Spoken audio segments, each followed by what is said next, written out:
What's going on, B-boys? Welcome back to another video. Today we are reacting to athletes who died in front of their fans. This is going to be a pretty good video, I think. And if you want to see more videos like this, make sure to like and subscribe. Let's get right into it.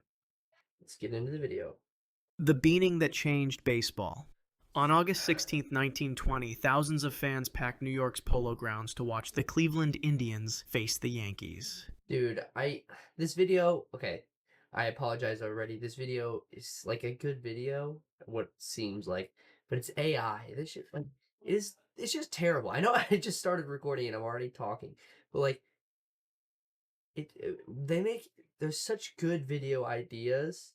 I don't even know, maybe this isn't AI and I just like can't tell because this guy sounds like a robot. But like they make such good videos and then they just ruin it because they don't want to voice act and they just want to put it in AI. And now I don't want to watch it because it sounds whatever. Let's get into it. Chapman was Cleveland's star shortstop, known for his quick reflexes and exceptional Maybe it's fielding. not AI. The afternoon game moved at a typical pace until the fifth inning when Chapman stepped to the plate. Yankees pitcher Carl Mays threw with a distinctive submarine delivery, releasing the ball. When was this? Because I know the submarine pitch was like kind of a more recent thing. Maybe From an unusually low angle.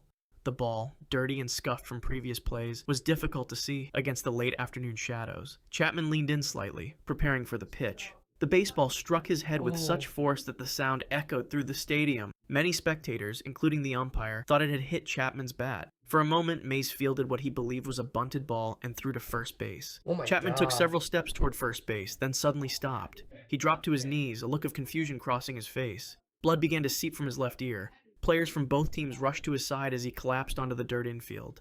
Team doctors reached him within seconds. The crowd fell silent as Chapman was helped to his feet, wobbling and disoriented. He attempted to walk off the field with assistance, but couldn't maintain his balance. At New York's St. Lawrence Hospital, doctors discovered his skull was fractured. The impact had driven bone fragments nearly an inch into his brain. Jesus. Surgeons performed an emergency operation, removing a piece of his skull to relieve pressure. Chapman never regained consciousness. At 4:40 a.m. the following morning, he was pronounced dead. The 29-year-old became the only player in Major League Baseball history to die from an injury sustained during a game. Oh my God. The tragedy changed baseball forever. Wait, Ray Chapman. I want to see if there's a picture. I want to like. Oh my God, I spelled that wrong.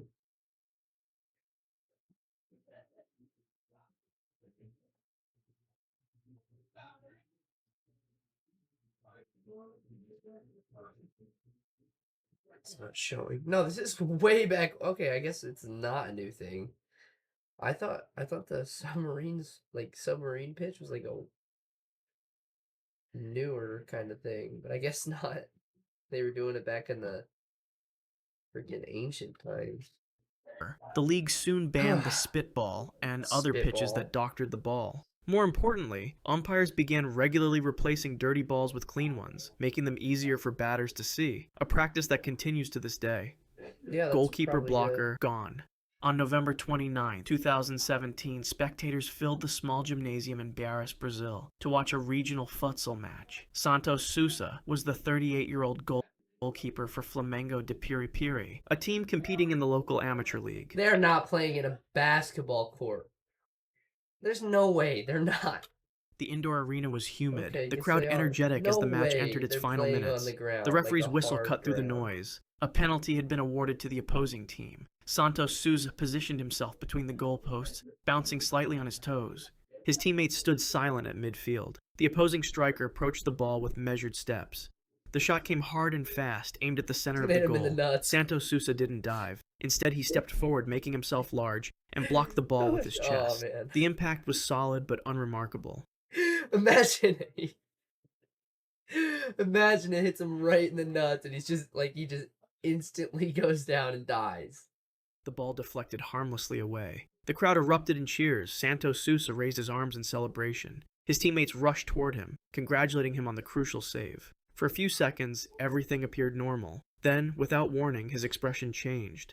A look of confusion crossed his face. He reached out to a teammate, who caught him as his legs gave way. His body went limp as he collapsed to the court floor. The celebration instantly turned to panic. Players from both teams signaled frantically for medical help. A team doctor reached him within seconds and began CPR. The gymnasium fell silent. Children in the crowd were ushered outside as the medical team continued resuscitation efforts. For nearly 20 minutes, they fought to restart his heart. Paramedics arrived and took over, applying a defibrillator. The electric shocks caused his body to jolt, but his heart showed no response. Despite their desperate efforts, Santos Souza never regained consciousness. He was pronounced dead at the scene.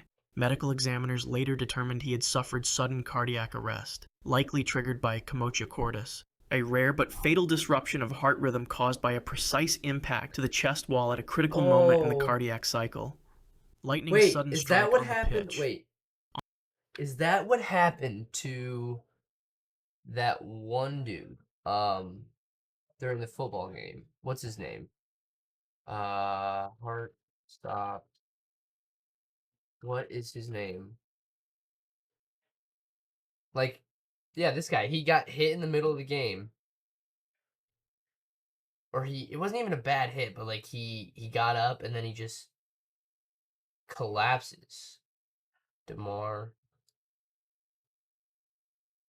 So you're essentially a weak side linebacker in the run game as well. Here's Higgins wide open to midfield and lowers the shoulder. Yeah, he gets up and he just like falls down. This is where Joe Burrow is so good. And now another Bills player is down. Maybe Ham was able to place. They brought was in. Yeah, here it is. Here it is. So look, he tackles him, he gets hit, and it's fine. He gets up, and then he just falls over. Cardiac arrest. I think he's fine now, though. Oh well. On October 10th, 2018, dark clouds gathered over Banyumas, Indonesia, as two local teams competed on a municipal football field. This is a Raharja, a 35-year-old midfielder for FBI Banyumas, moved across the pitch with the confident stride of a veteran player. The weather had been threatening all afternoon, with humid air and distant thunder, but officials allowed the match to continue. In the 70th minute of I thought if they heard thunder, they had to, like, cancel the game. Play, light rain began to fall. Players glanced upward, but the precipitation seemed manageable. Spectators opened umbrellas as they continued watching from the sidelines. No one recognized the danger as the storm intensified rapidly. At precisely 4:17 p.m., a brilliant flash illuminated the entire pitch. The bolt struck without warning. Video footage later showed the lightning hitting just above the center of the field. Electrical current dispersed across the wet. With Buff, I can earn Robux Spice simply playing Roblox and many other games. Ground. Raharja, positioned near midfield, took the full impact. Oh my god. His body convulsed instantly and fell backward. You know how, like, that must suck so bad to get hit by lightning?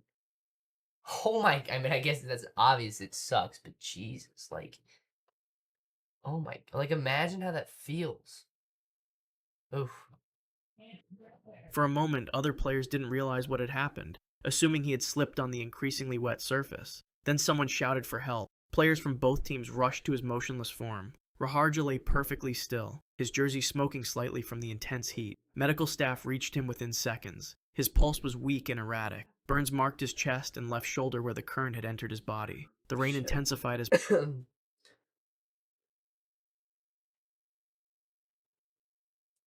paramedics performed CPR on the muddy field. An ambulance arrived 7 minutes later. Raharja was rushed to Banyumas Regional Hospital as teammates and spectators watched in stunned silence. Inside the emergency room, doctors found severe internal damage. The electrical current had caused severe disruption to his cardiac rhythm. Despite aggressive resuscitation efforts, including repeated defibrillation and emergency medications... Wait. We treat the electricity, so he gets struck by lightning. And we basically try to fix him by striking him with lightning again, but with little pads. Raharja's heart could not be stabilized. The electrical burn pathway had created irreversible damage to his cardiac tissue. At 5:42 p.m., just 85 minutes after being struck, Raharja was pronounced dead. Meteorologists later confirmed the bolt had delivered approximately 300 million volts of electricity through his body, far more than any human could survive. The platform dive gone wrong. On July 29, 1983, the Commonwealth Pool in Edmonton, Canada was filled with spectators attending the World University Games. Chalabashvili, a 21-year-old Soviet diver, was considered one of the most promising talents in the sport. His specialty was the Dude, he's gonna 10-meter hit his head on the platform, where he wall. regularly executed dives of the highest difficulty with seemingly effortless precision. For his fourth dive of the competition, Chalibashvili prepared to attempt a reverse 3.5 somersault in the He's tuck gonna hit his head position, on the ledge. one of the most challenging dives in the sport. Almost He died stood at doing the edge this. of the platform, concentrating intensely. The crowd fell silent as he began his approach. His takeoff from the platform appeared normal. He gained appropriate height and initiated his rotation. No, dude, But something went gonna hit his wrong head on the in ledge. midair. Chalibashvili's body opened up slightly too early from the tight tuck position. This critical error threw off his rotation speed. As he descended toward the water, it became clear he wouldn't complete the required rotations. Instead of entering the water vertically, Chalibashvili struck the back of his head directly on the concrete platform. The sound of the impact echoed How often do you think that happens? Like, you think that's a common thing? Okay, it's not common. Like, it can't be that uncommon for people that do it like this. Like, the flips and stuff. How often do you think they hit themselves on the board? through the suddenly silent arena. His body fell limply into the pool. Blood immediately clouded the water around him. Fellow divers jumped in to assist as medical personnel rushed to the scene. Chalibashvili was unconscious when they pulled him from the water. A deep gash exposed his skull where it had struck the unyielding concrete. Paramedics stabilized his neck and applied pressure to the wound. His vital signs were weak, present as they loaded him into an ambulance. Doctors at the University of Alberta Hospital found that the impact had caused severe trauma to his brainstem and cerebellum. Chalibashvili was placed on life support in the intensive care unit. For 9 days, he remained in a deep coma, showing no signs of neurological activity. Despite aggressive medical intervention, the damage was irreversible. His brain had been critically injured at the moment of impact. On August 7, 1983, Sergei Chalibashvili's heart stopped beating. He died without ever regaining consciousness. His promising career and young life ended by a split-second miscalculation. Collision with the machine. On February 22nd, 1992, Okay, so we're just gonna... Alright, you know what? Never mind. Go 1992, ahead. the crisp mountain air of Les Arcs, France, was filled with anticipation as athletes prepared for the speed skiing competition at the Albertville Winter Olympics.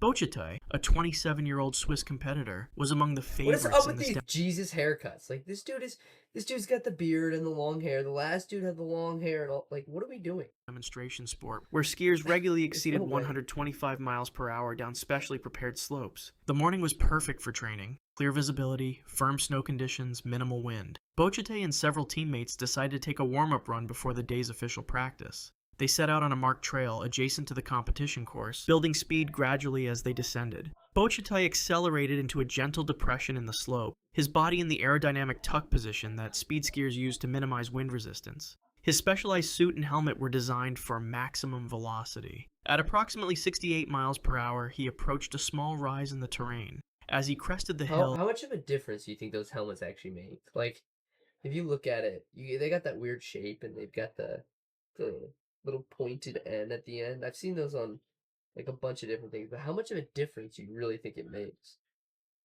Like, is it real? Like, I mean, it could be the difference is like 0.5 seconds, but that also could be the difference between winning and losing. So, you know, is it really worth it though? To look so stupid?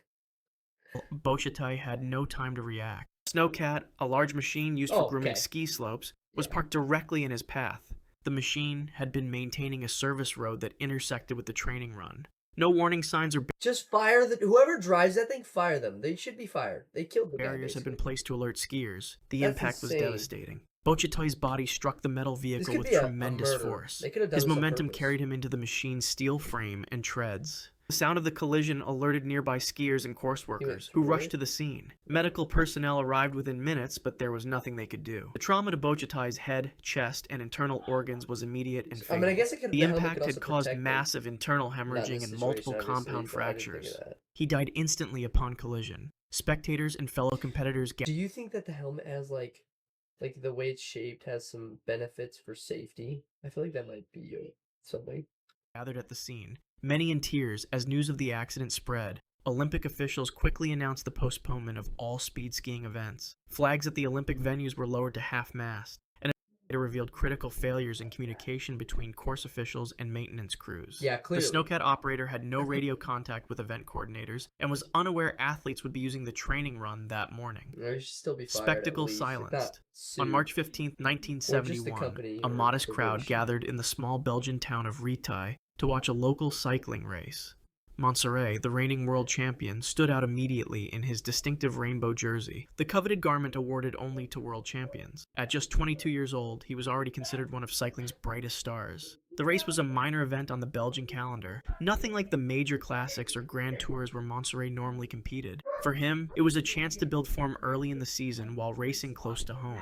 The 10-kilometer circuit wound through narrow country roads lined with spectators enjoying the first hints of spring. Montserrat quickly established himself at the front of the race. His powerful pedal stroke and professional positioning in the peloton made him easy to spot, even without the distinctive jersey. As he approached the 4th kilometer of the course, he was riding confidently near the front of a small breakaway group. The road ahead appeared clear. Race marshals had blocked most intersections, but not all local residents had been properly notified about road closures. A small British-made car suddenly appeared on the course, driven by an elderly man who was unaware of the ongoing race. The vehicle moved directly into the path of the oncoming cyclists. Oh my God. Other riders swerved frantically. Montserrat, positioned on the outside of the group, had nowhere to go. His bicycle struck the car's front bumper at approximately 30 miles per hour. The impact launched him over the handlebars. Montserrat's body hit the windshield before being thrown onto the asphalt. His helmet, basic leather protection by modern standards, provided minimal protection. Spectators screamed as they witnessed the world champion lying motionless on the pavement.